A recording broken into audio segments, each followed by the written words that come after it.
Assalamualaikum warahmatullahi wabarakatuh. Saya Rika Agustin, NIM E2019-1190.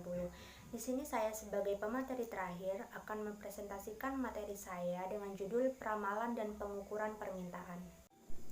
Salah satu alasan utama melakukan riset pemasaran adalah mengidentifikasi peluang pasar. Setelah riset selesai, perusahaan harus mengukur dan memperkirakan ukuran, pertumbuhan, dan potensi laba masing-masing peluang pasar. Peramalan penjualan digunakan oleh Departemen Keuangan untuk meningkatkan kas yang dibutuhkan untuk investasi dan operasi, oleh Departemen Manufaktur untuk menentukan kapasitas dan tingkat hasil, oleh Departemen Pembelian untuk mendapatkan jumlah persediaan yang benar, dan oleh Departemen Sumber Daya Manusia untuk memperkerjakan jumlah pekerja yang diperlukan. Terakhir, Departemen Pemasaran bertanggung jawab untuk menyiapkan peramalan penjualan. Jika peramalannya jauh dari hasil, perusahaan akan menghadapi kelebihan atau kekurangan persediaan. Peramalan penjualan didasarkan pada perkiraan permintaan. Manajer harus mendefinisikan apa yang mereka maksudkan dengan permintaan pasar. Baik, jadi di sini ada 5 poin yang akan saya bahas. Yang pertama itu ukuran permintaan pasar. Nah, ukuran pasar didasarkan pada jumlah pembeli yang mungkin ada untuk suatu penawaran pasar. Tetapi ada banyak cara yang produktif untuk memecah pasar. Yang pertama, pasar potensial. Nah, pasar potensial ini kumpulan konsumen yang memiliki tingkat minat cukup besar terhadap penawaran pasar. Yang kedua, pasar yang tersedia. Nah, pasar yang tersedia ini adalah kumpulan konsumen yang mempunyai minat, penghasilan, dan akses terhadap penawaran tertentu. Dan yang ketiga, pasar sasaran. Pasar sasaran ini adalah bagian pasar tersedia berkualifikasi yang diputuskan perusahaan untuk dikejar.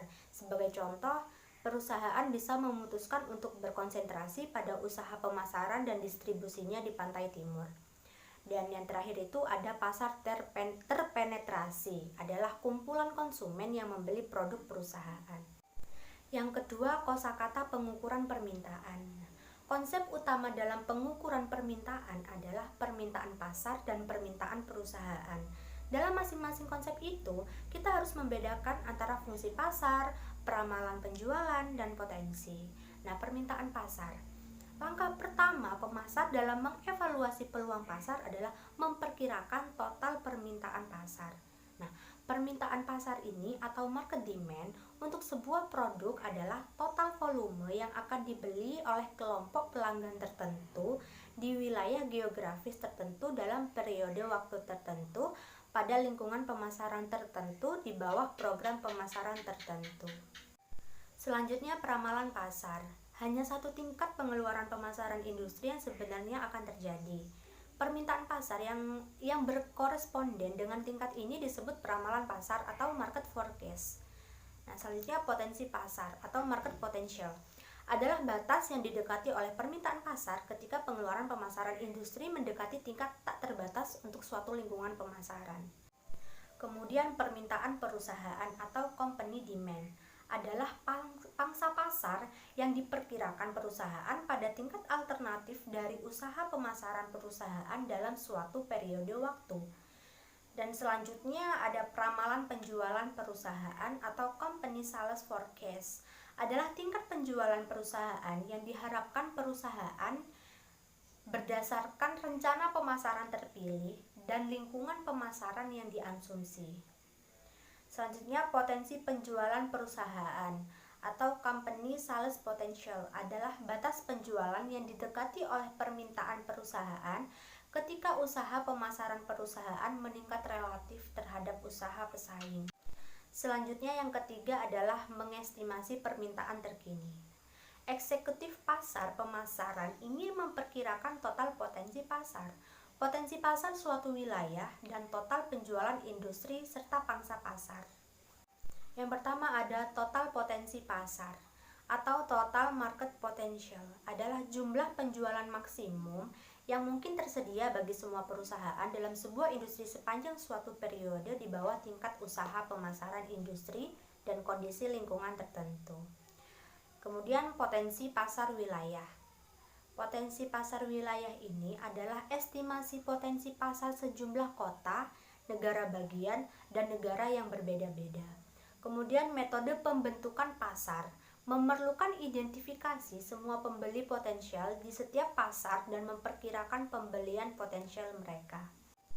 Kemudian metode indeks multifaktor seperti pemasar bisnis, perusahaan konsumen juga harus memperkirakan potensi pasar suatu wilayah. Tetapi pelanggan perusahaan konsumen terlalu banyak untuk dibuat daftarnya. Kemudian penjualan industri dan pangsa pasar selain memperkirakan total potensi dan potensi wilayah, perusahaan harus mengetahui jumlah penjualan industri sebenarnya yang terjadi di pasarnya. Selanjutnya yang keempat, mengestimasi permintaan masa depan. Nah, semua peramalan dibuat berdasarkan satu dari tiga basis informasi.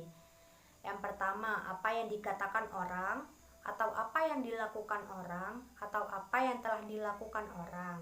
Dengan menggunakan apa yang dikatakan orang, diperlukan survei tentang pendapat pembeli atau orang yang dekat dengan pembeli, seperti pendapat wiraniaga atau pendapat ahli.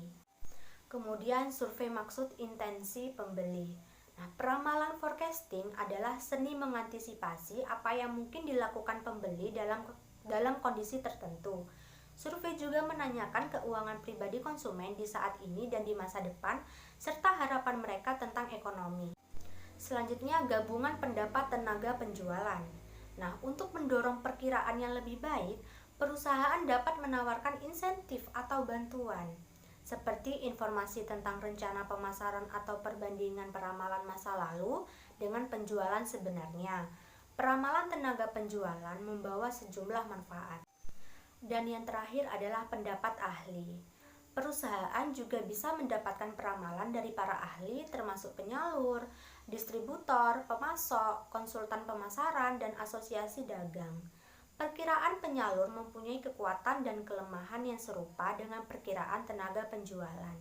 Banyak perusahaan membeli peramalan ekonomi dan industri dari perusahaan peramalan ekonomi terkemuka yang menyediakan seabrek data dan kecanggihan peramalan. Sekian presentasi singkat dari saya, kelompok 4. Kurang lebihnya mohon maaf apabila ada salah kata dan salah pengucapan. Wabillahi taufik wal hidayah. Wassalamualaikum warahmatullahi wabarakatuh.